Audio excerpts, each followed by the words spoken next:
Halo teman-teman semuanya, kembali lagi bersama aku, Rival Zayan. Di video kesempatan kali ini kita akan mempelajari keterangan tata bahasa bab 2 dari buku Minano Nihongo.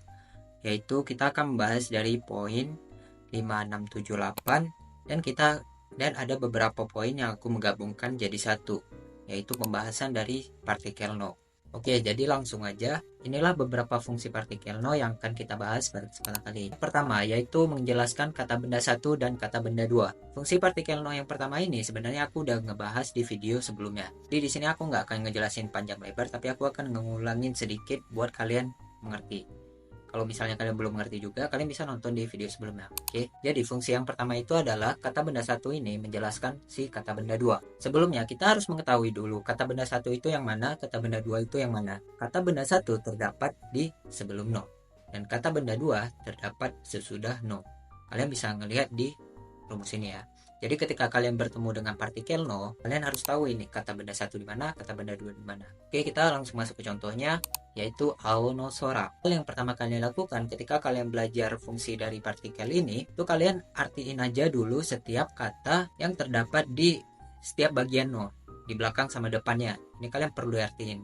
Yang pertama kata benda satu kalian artiin ao artinya biru. Habis itu di depan no ada sora. Sora bahasa Indonesianya yaitu langit. Jadi kalau kita ingat fungsinya tadi, yaitu kata benda satu menjelaskan kata benda dua, yang dimana maksudnya si au ini, biru ini, menerangkan bahwa si langit itu si kata benda satu.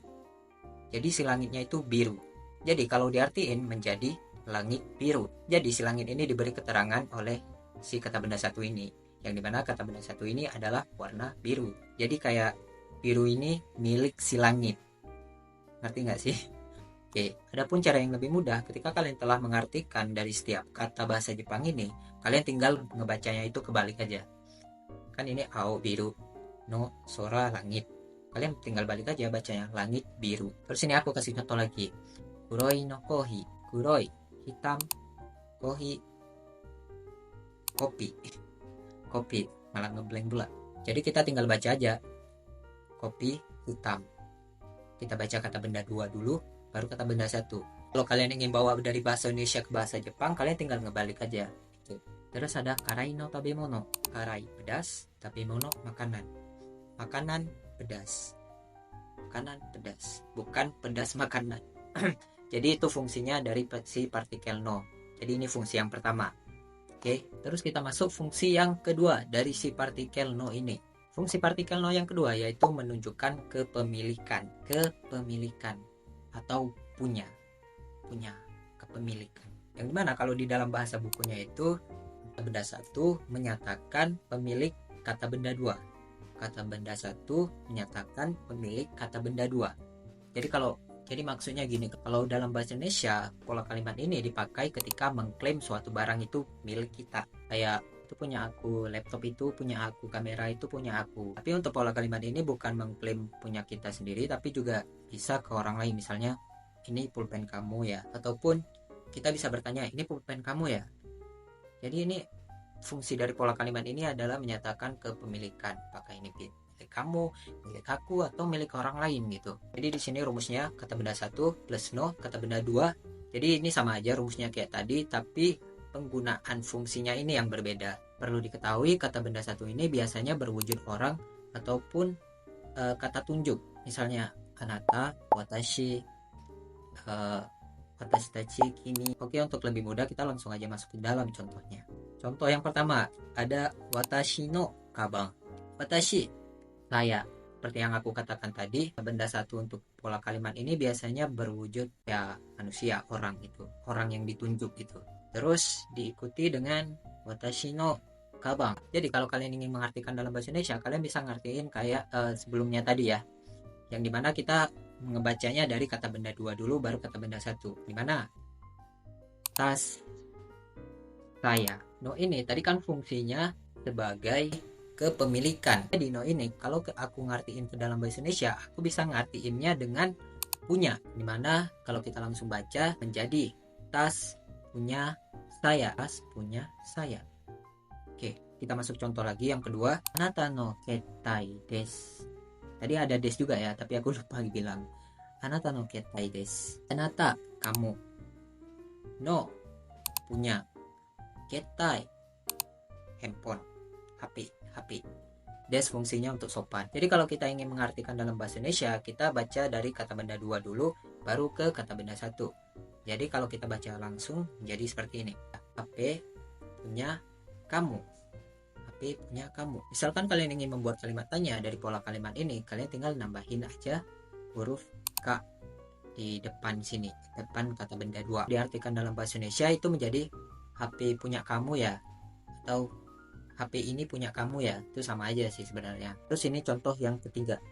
Kalau kalian misalnya udah paham, kalian bisa lompat ke poin selanjutnya. Oke. Terus contoh yang ketiga. Watashi no kuruma. Watashi no kuruma. Mobil punya saya. Mobil punya saya. Contoh yang keempat. Sasuke no katana. Kalian bisa ngertiin sendiri di kolom komen. Oke. Terus ini sebagai tambahan, kalau kalian ingin mengatakan ini punyaku dalam bahasa Jepangnya itu apa? Ini punyaku dalam bahasa Jepangnya yaitu kore wa watashi no desu. Kore ini watashi aku no partikel kepemilikan. Jadi ini punya aku. Kalau misalnya mobil ini punya aku, kore wa watashi no kuruma desu. Mobil ini punya aku. Kalau misalnya buku ini punya aku, kono kon wa watashi no desu. Oke, jadi gitu ya. Jangan lupa dipakai ketika kalian ingin mengklaim bahwa barang ini punya kalian, ataupun kalian ingin memberitahu bahwa barang ini punya orang lain. Itu aku udah kasih tahu kapan harus dipakai. Oke, kita lanjut ke poin selanjutnya. Fungsi yang ketiga. Fungsi yang ketiga yaitu dapat mengganti kata benda. Khususnya untuk kata benda dua. Untuk kata benda dua, bukan kata benda satu. Jadi bentuk rumusnya sama, tapi no di poin ini berfungsi untuk menghilangkan si kata benda dua. Menghilangkan, lebih tepatnya itu mengganti si kata benda dua ini. Oke, jadi maksudnya gimana? Kita langsung aja masuk ke dalam contohnya agar lebih mudah kita pahami. Contoh yang pertama, Ripal no kaban desu. Ripal no kaban desu. Ripal, kabang. Ini ripal, ini kabang. Di tas. Nah, di sini kita udah mendapatkan satu buah kalimat. Oke.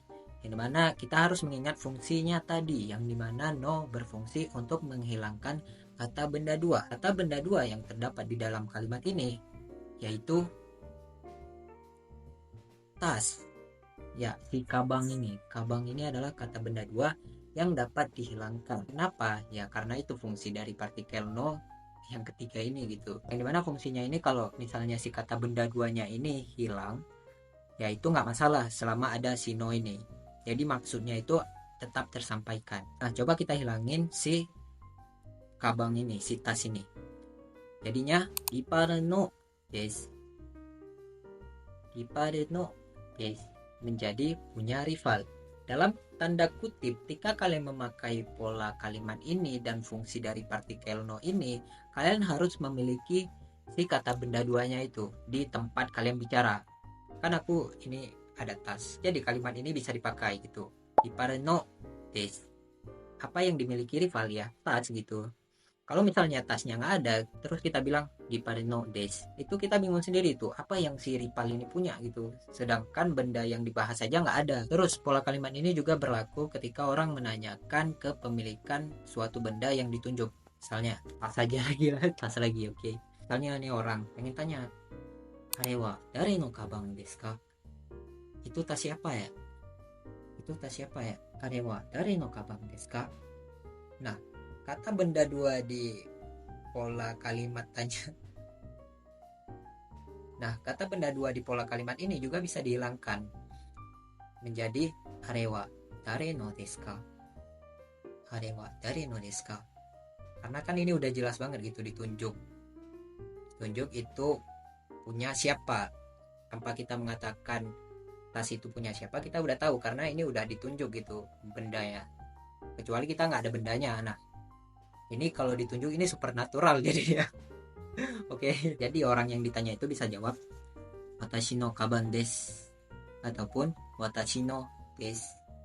Nah, jadi keduanya itu bisa dipakai. Kalau kalian pengen hilangin bisa, pengen nggak dihilangin juga bisa. Tapi di sini aku cuman mau ngasih tahu gitu fungsi dari partikel no ini ditempatkan. Jadi yang pengen aku kasih tahu kata benda duanya ini bisa dihilang-hilangin loh. Nggak harus ada gitu. Dan juga ketika orang Jepang misalnya ngomong sama kalian, nggak ada benda yang di apa ya, yang nggak diucapkan pada mereka, kalian bisa paham gitu. Oke, jadi begitu ketiga fungsi partikel no yang kita bahas di video kesempatan kali ini, bab 2 dari buku Minano Nihongo. Jadi mungkin videonya cukup sampai di sini biar kalian nggak pening-pening kali. Jadi mungkin videonya sampai di sini aja dulu. Terima kasih banyak buat teman-teman yang menonton. Jangan lupa like dan subscribe. Mite kurete, arigato. Sampai jumpa di video selanjutnya. Bye bye.